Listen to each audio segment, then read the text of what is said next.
pernah melihat ada petani bawang yang memiliki hasil panen lebih banyak dari dia. Ada beberapa poin yang mohon ini dijelaskan.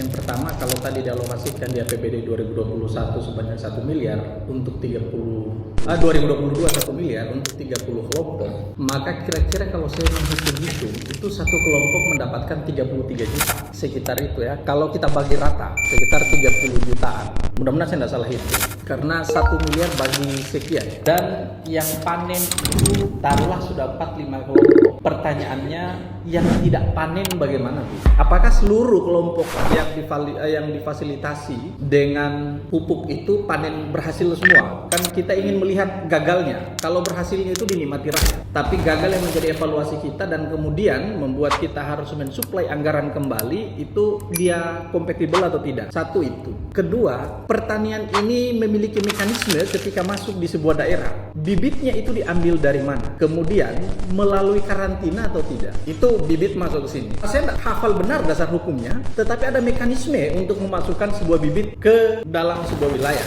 Apakah ini juga dilewati? Dan yang terakhir, Pak, saya ingin bilang begini, kalau Ibu sempat ke Binongko, di Oihu itu ada orang namanya Lasahimu. Saya belum pernah melihat ada petani bawang yang memiliki hasil panen lebih banyak dari dia, walaupun yang diupload itu. Lasahimu itu mandiri, tidak dibantu, tapi hasil panennya itu berkali-kali.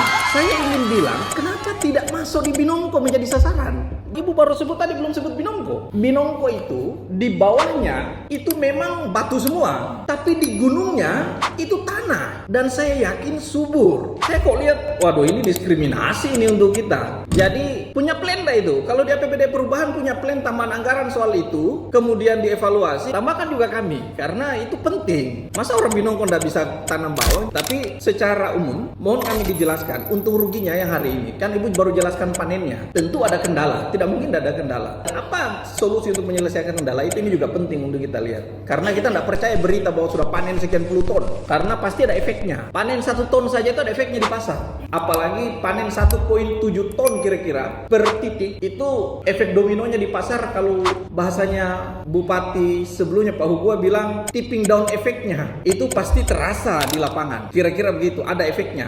Terasa enggak itu? Ada enggak evaluasi soal itu tentang ini? Jangan sampai kita gembar-gembor sukses bawang, tapi bawang kita masih ambil dari Busel, masih baru dari selatan sana. Mohon ini dikasih penjelasan seperti ini. Terima kasih.